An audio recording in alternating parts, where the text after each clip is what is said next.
Sage Wonder here, and welcome to Coffee Talk!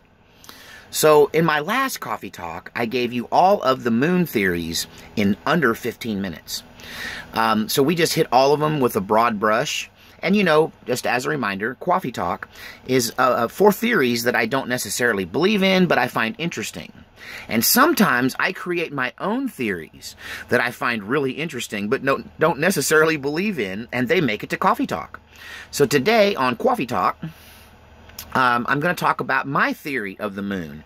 I'm going to take the theories out of this whole the ultimate, all theories of the moon in 15 minutes and pull the ones out of there and tie them together into an amalgamated theory that I kind of, sort of believe in, but not really. That's why I need coffee. Excuse me. Got to start with some coffee. So, what do I think about the moon? Well, so I'm not a flat earther. If you're a flat earther, that's awesome. If you want to debate flat earth on this channel, probably not going to get a lot of traction with me because I don't even like talking about it. It has to do with my grandpa who was a flat earther and we fought all the time. So, if you're a Christian, you may be like, aliens or demons. I agree. Demons are aliens, aliens are demons. God is technically an alien, and so are all the angels. Well, they're not from here. They're not native to Earth, so they must be alien to our planet. So I think it's a matter of semantics to some degree. And so, anyway, with all the disclaimers aside, what do I think about the moon landing, and all of that? So, as far as the moon being hollow, I don't know.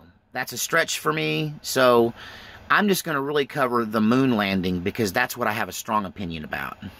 So I do believe that we put our scientific heads together and that we went to the moon.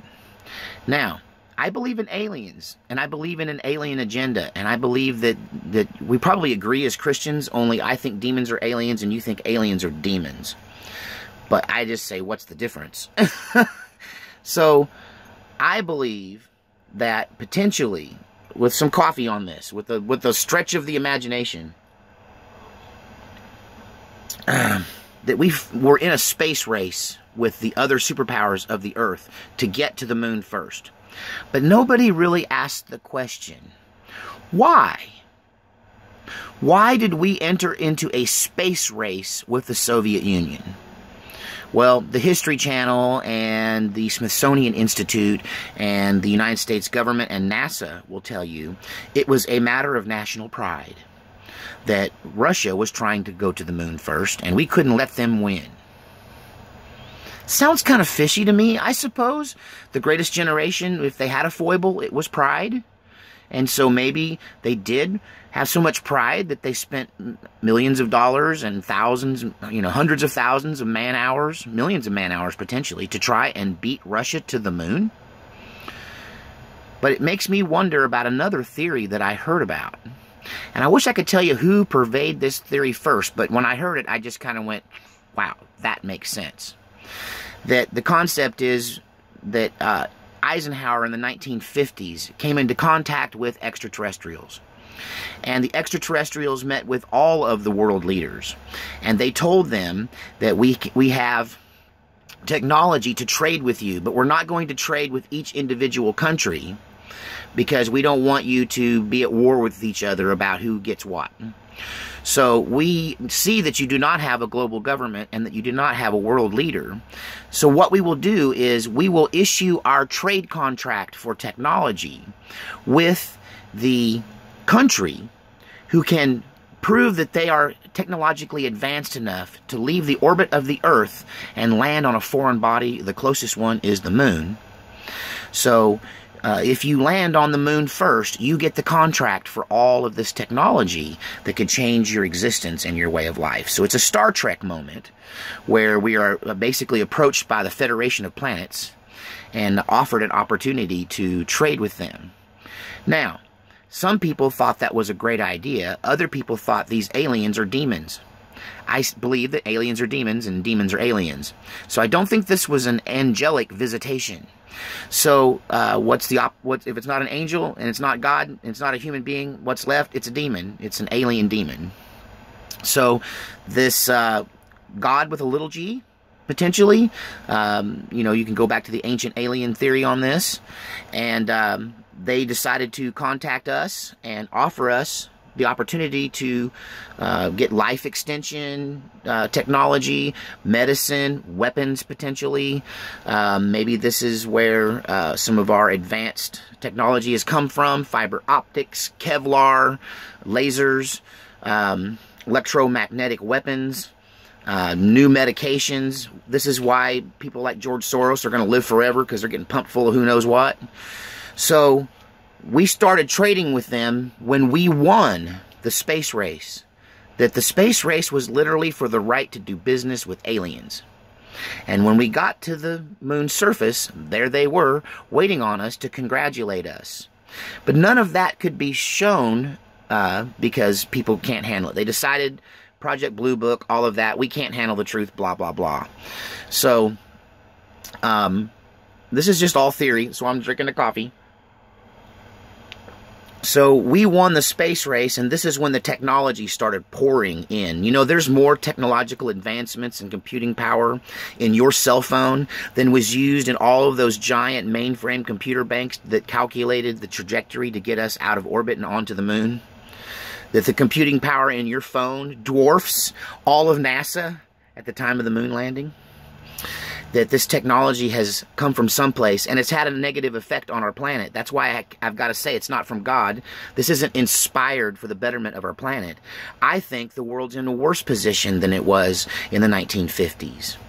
And I think that the destruction of the family, this hive mentality, this isolation now where people just stay in their house and look at their little phone or look at their little screen all the time.